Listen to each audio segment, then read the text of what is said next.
It's 9:47 at night. You're finally on the couch, and somehow your body feels heavy, but your mind still feels on. You scroll a little, you stare at the ceiling a little, and the weird part is, you can't even tell what you need. Most people call this being tired, but a lot of the time it's something more specific. Depletion, trying to look like rest. When you run on empty long enough, your system doesn't stay alert and motivated. It gets protective. It starts turning down the volume on things that cost energy, focus, care, emotion. So the day becomes a series of small pushes, and the night becomes a series of small escapes, and nothing actually refills. Think about a Tuesday afternoon. Inbox open, one message feels mildly urgent, so you answer it, then another, then a quick task. Then you look up, and it's later than it should be, and you can't remember what you were finishing. This isn't a character flaw. It's a system that never fully powers down, like a phone battery never reaching full charge. Because it's always plugged into notifications. A person named Maya notices it first as irritability, not big anger, just a shorter fuse in the kitchen, a tighter tone in emails. Then she starts feeling oddly numb at night. Like the day happened, but she wasn't really in it. Here's what usually keeps the loop going. Exhaustion feels like a motivation problem. So the natural response is pressure. More coffee, more grit, one more thing. And that pressure steals the exact conditions that would let recovery happen. Quiet, edges, a real stop. So here's what happens next. Small stressors stack up because none of them feel big enough to address. And you end up living in a leaky bucket. One small hole is easy to ignore. 10 small holes drain you faster than one big splash. Have you noticed how tiny tasks start to feel huge? Replying to one email feels like climbing. Putting laundry away feels like a negotiation, and that's not laziness. That's load. And there's another part people miss. When your mind is conserving energy, it pulls you from connection. Work feels flat. People feel far. You go through motions. And that lack of connection makes everything feel even more draining. Maya describes it as, I'm doing life, but I'm not in it. She still shows up. She just can't access care. Step 1. Name the loop. It's a regular morning, and you're already tense before you've even started. Instead of asking, what's wrong with me? The question becomes, what's the loop today? The loop usually has 3 pieces. A drain that keeps running, a boundary that never happens, and a recovery that gets replaced with numb time. When you name it, the day gets a little less personal. It stops being a moral verdict and becomes a pattern. Step 2. Cut the thread. Picture the moment you're about to do just one more thing, not because it matters, because stopping feels oddly uncomfortable. That's the thread. Work leaking into every moment, even closing moments. Cutting the thread can be small. One clear stop time, one no-check zone, one clean, not tonight. The effect is immediate and a little strange. The day finally has an edge, and your system gets proof that it doesn't have to be on forever. Step 3. Reset on. Repeat, not a vacation or perfect weekend. A short daily downshift that actually counts. Imagine 10 minutes where nothing is asked of you. No inputs, decisions, screens. The effect isn't fireworks. It's quieter. You feel slightly more human the next hour, then you do it again tomorrow. So your battery stops hovering at 20%. Now, the hard part. Depletion makes planning feel impossible. So everything has to be simple enough to do while you're already tired. Here are the main forces behind the feeling. 1. Constant being on becomes normal. Your body never gets the message that the shift ended.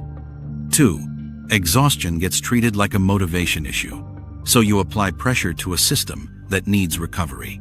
3. The small stressors stack because they feel too minor to address, and they quietly become the whole load. 4. Sleep gets pushed around by coping. Late screens, late work, caffeine to patch the day. And then, the next day starts with less in the tank, there's a moment that tends to reveal it: Sunday night.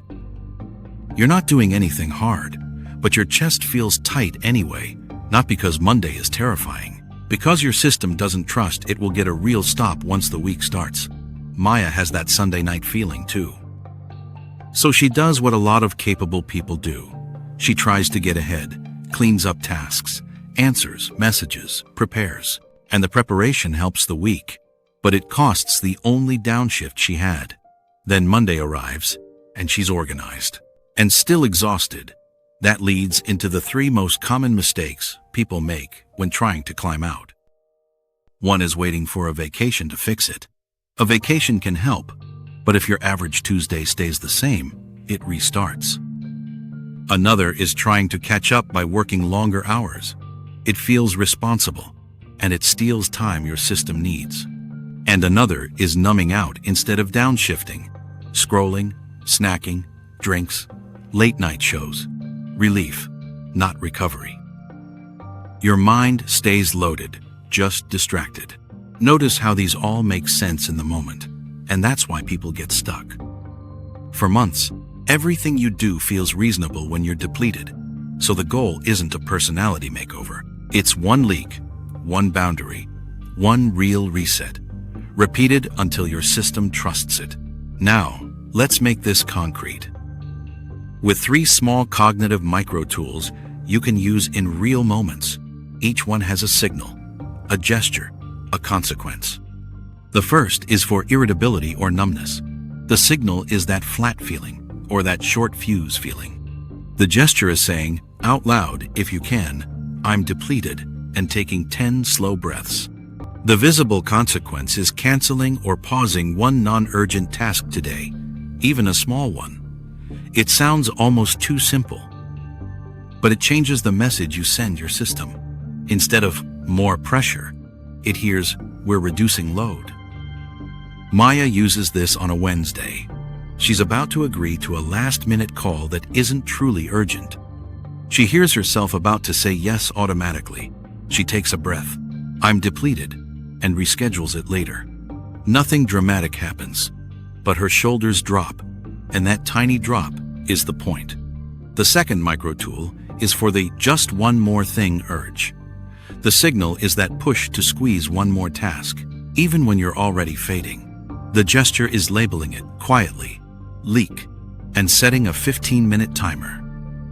The visible consequence is stopping when the timer ends, even if you feel unfinished. That stop isn't about productivity. It's about teaching your day to end. If you stop midstream, your mind protests and says, but we're not done. And that's fine. You're not trying to satisfy the protest. You're building a start and stop line you can rely on. The third micro tool is for brain fog at your desk. The signal is rereading the same sentence and nothing sticks. The gesture is writing the next single action on paper, 1 line. The visible consequence is doing only that for 2 minutes. Not finishing the project, not fixing the whole day, just 2 minutes of clean motion. That reduces the too many tabs open feeling. And once 1 tab closes, the system lags a little less. If all of this sounds almost insultingly small, that's because depletion doesn't respond to big plans. It responds to proof. Proof that load can come down. Proof that stops are real. And proof that recovery is not a reward you earn. So bring it back to the 3 steps in a way that fits a normal day. Step 1. Name the loop means picking 3 drains. Not your entire life. This week, 1 might be constant checking. 1 an open-ended project with no stop time. 1 might be a standing commitment you've outgrown. Then choose 1 thing you can pause for 7 days. Not delete forever. Pause. Step 2. Cut the thread means 1 boundary enforced today. A stop time that is real. A no-check zone, like the first 30 minutes after work. Or 1 clear no that creates space. People often wait until they feel better to set boundaries. But boundaries are one of the ways you start feeling better. Step 3. Reset on repeat means 1 10 to 20 minute recovery block daily, and it must be actual downshift time. Not catch up on lifetime. No inputs if possible. No news, no scrolling. Just letting your system lower alertness. If sleep has been messy, this daily reset matters even more. Not because it fixes sleep overnight, but it stops the day staying on. Until the second you collapse, Maya chooses a simple version. 10 minutes after work, phone face down, shoes off. Sitting in a chair. No fixing, no catching up, just a quiet downshift. And the first 2 days, she feels restless. By day 4, she notices she's less reactive at dinner. By the end of the week, she still has stress but isn't buzzing. All night. That's the realistic goal. Not a stress-free life, but a system that can power down. And if there's one question worth asking today, it's this. What's the smallest change that would make next 24 hours leak less? Pick one leak. Pick one boundary. Pick one reset block. Then treat those 3 as requirements, not rewards. You're not broken or lazy. You're depleted, and your system is trying to protect you. Make one clean stop and one real reset, and let that be enough for today.